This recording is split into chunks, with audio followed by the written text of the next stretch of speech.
Hello, everybody. How are you? Great. What? Great. I once saw Tony Robbins at a Gartner convention, and I think all of us that saw Tony Robbins wanted to go outside and flip cars afterwards. We were so jacked. It was amazing, and Tony Robbins would be the first person to tell you that. Little bit about myself. Again, my name is Mark Sehmer. I'm the new Chief Technology Officer for Web Courseworks. I've been with Web Courseworks for 7 months at this point. I'm new to associations, professional associations, trade associations. Prior to joining Web Courseworks, I spent the last 16 years growing high-tech startup organizations. So previous to joining Web Courseworks, I helped build Propeller Health. Propeller Health is a high-tech digital therapeutics company that focuses on helping people with chronic respiratory condition identify their triggers, eliminate their triggers, and stay out of the expensive emergency room. We sold Propeller Health in 2019 to ResMed for about $250 million. Prior to that, I helped build a company called Terso. Terso is a subsidiary of the world's largest privately held life science organization called Promega, based in the Madison area. Terso is an RFID company that helps people manage very high value inventory distributed worldwide. I am going to go a little out of order. Now, one would think a CTO would come in to talk about data lakes, data pipelines, or perhaps Courseworks LMS. I am not. There's been a lot of mentions of high-tech software companies and expectations of members of being more like Netflix or Amazon. And so what I am hoping to do is to share strategies that high-tech software startup organizations do in hopes that you can learn something from it. I'm hoping it's not you have questions. I would encourage you to raise your hand, interrupt me at any point if you have questions. The Web Courseworks story. Web Courseworks started in 1979 as Madison Productions. The purpose of the company at that time was to produce training videos for corporations. About 12 years ago, we became a software company. A lot has happened over the last 43 years, especially with modern software development practices. Back when a lot of the original waterfall methodologies or methodologies in general were developed, it was to produce CD software. The reality is everybody's online now, and releasing software is much more trivial than it used to be.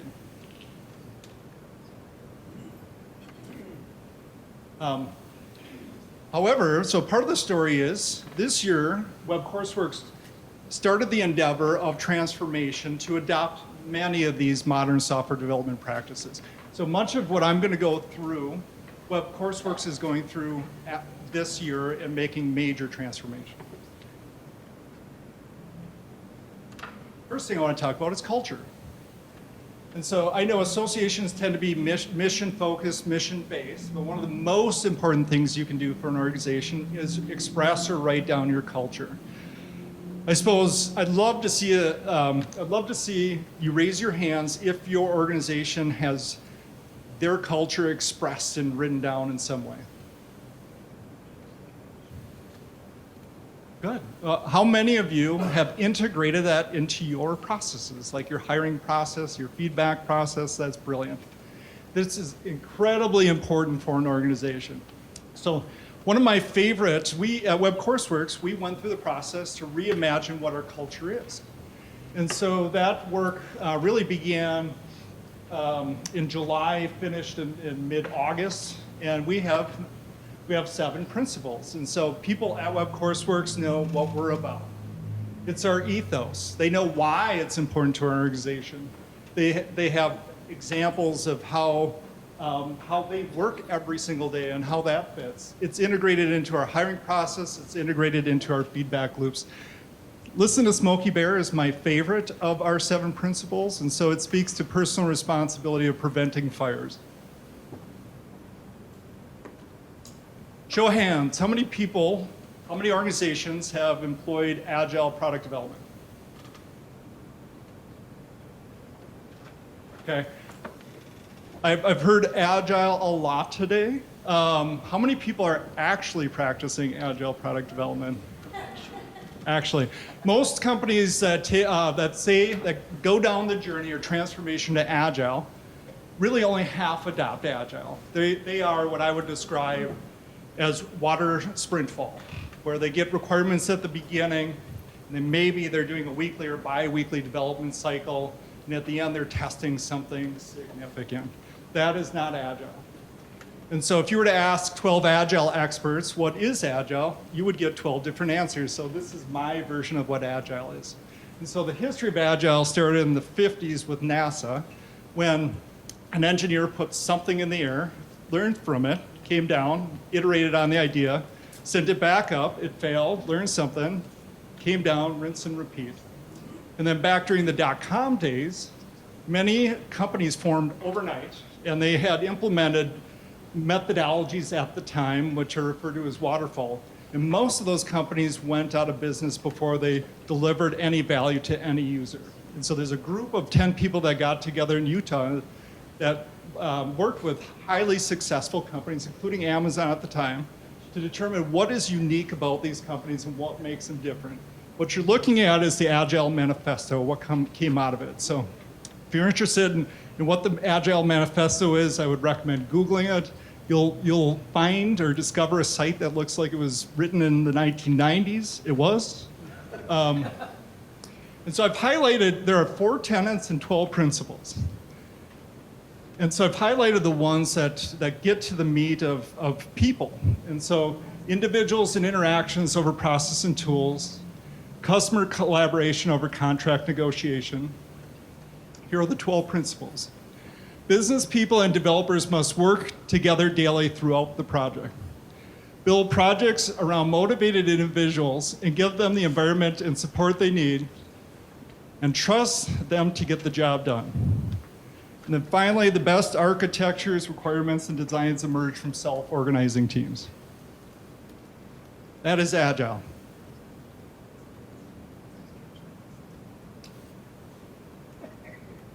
How many people use Spotify? Nice. I don't like it. Sorry. Spotify was made famous in around 2012 because they did an excellent job describing their culture for the world. And so Spotify gets credit for coming up with a common language of what highly successful modern software companies were doing at the time. If you've never looked at the Spotify Squad framework, I would recommend at least watching the 2 videos that they posted from 2012. The other thing that Spotify and many high-tech organizations, including Amazon, including Apple, did was they understood the role of management wasn't to tell people what to do, but to create alignment, empower them to do their jobs the best way they can. And so out of that came OKRs, or objectives and key results. How many people have heard of objectives and key results at this point? We'll talk afterwards, by the way. Nice. This is an image directly from the video from Spotify. And so the basic idea of the Spotify Squad model is you have people that work in functional teams. Spotify would call them chapters. You might call it an engineering team. You might call it a finance team. They call them chapters. And you put them together in a discrete cross-functional team referred to as a squad. And so this vertical team is referred to as a squad. That squad has a mission in life that supports the organization. In the area of software product development or at Web Courseworks, we have 5 squads. Each squad has a discrete mission in life. It's a product development squad. It has a product manager, a software engineer. It has somebody from our QA team. Some of them has CSMs that are members of it. And then at bigger organizations, which I've experienced with, you have supersets of these teams. And they originally were referred to as tribes. Now they're referred to as troops. At Web Courseworks, we've even taken a step further. Each of our squads has taken personal responsibility for two to 5 key results that support the objectives of the company.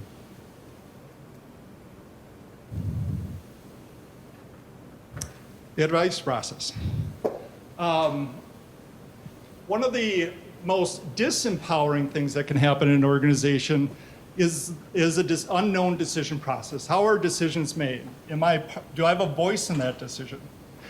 And so this is the advice process. At Web Courseworks, we said, let's make it known how we make decisions and make sure that it's empowering. Let's make sure everybody in the organization has the ability to make a decision. So the advice process itself was coined by somebody named Frederick Laloux. There's a brilliant book called Reinventing Organizations. I would recommend, if you're an English speaker, to get the illustrated guide, not the original one. There's 4 steps to it.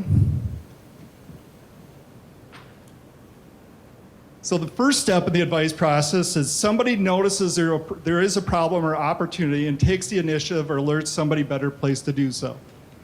The next one is, prior to making a proposal, the decision maker may seek input to sound out perspectives before proposing an action.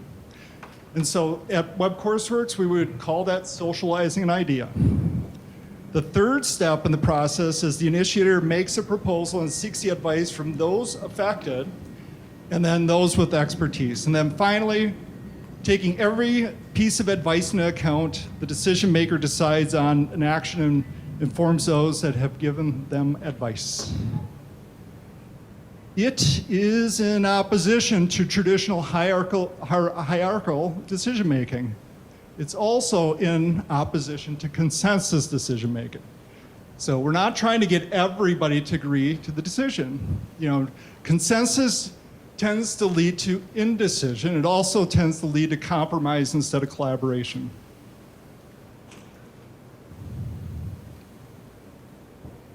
How are we on time? Okay.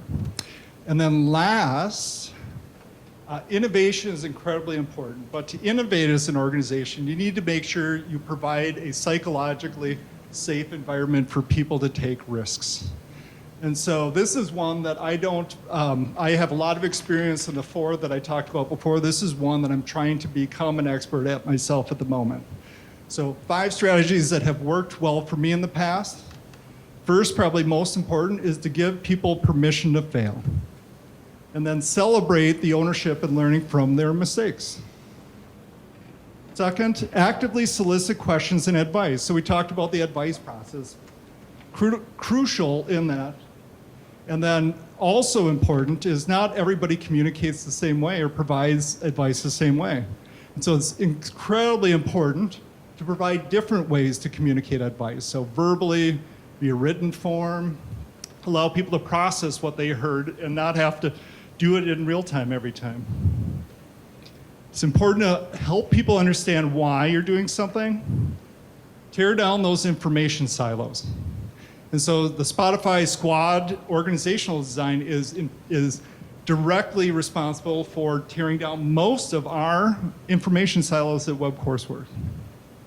And then finally, treat people like people, not resources. That is in. Does anybody have any questions?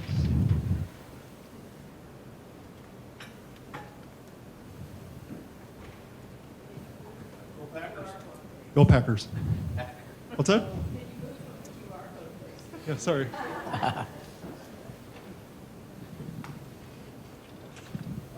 So Mark, early on in your presentation, you were asking us who does Agile or Waterfall, and then you said something like, a lot of companies do the Waterfall Agile process. And so I've also heard and experienced that. So what are some of the risks for companies or organizations that kind of do that middle thing, in between Agile and in between Waterfall? Yeah, what makes modern software companies very successful is experimentation and failing quickly, cheaply, and that's commonly referred to as discovery. And so what happens with Waterfall or a traditional project management methodology is that you're gathering all the requirements up front, but you don't know everything. And like the NASA example, you're better off getting something in front of somebody and testing it and learning from it, and especially learning from the failure, and then iterating on that idea very rapidly over time. Okay. You know, one of the questions I was thinking about when I was listening to your presentation is all of the projects I know my team works on, there's this timeline element. Like, you know, we need to go live by X, or there's some objective point in time. Where does Agile versus Waterfall in the timeline, you know, we got to meet this, you know, end of year, by the annual meeting kind of timeline? Yeah. Where do you see success, risks? You know, time is an element of most agile teams. You know, I think your business is more extreme than usually what happens in an agile software development team. And so the way we do it within an agile team is we use sizing, and we try to create prediction based on velocity, and so the amount of work coming through. And so often what happens is what we're targeting is, used to be called an MVP, or minimal viable product. Now we refer to as an MLP, or minimal lovable product. What we're trying to do is make sure that what we're delivering meets the essential need of the people we're delivering software for. And so I suspect there's overlap with conferences. Yeah, great. Thank you. Anybody else? All right, great. Thanks, Mark. Thank you very much.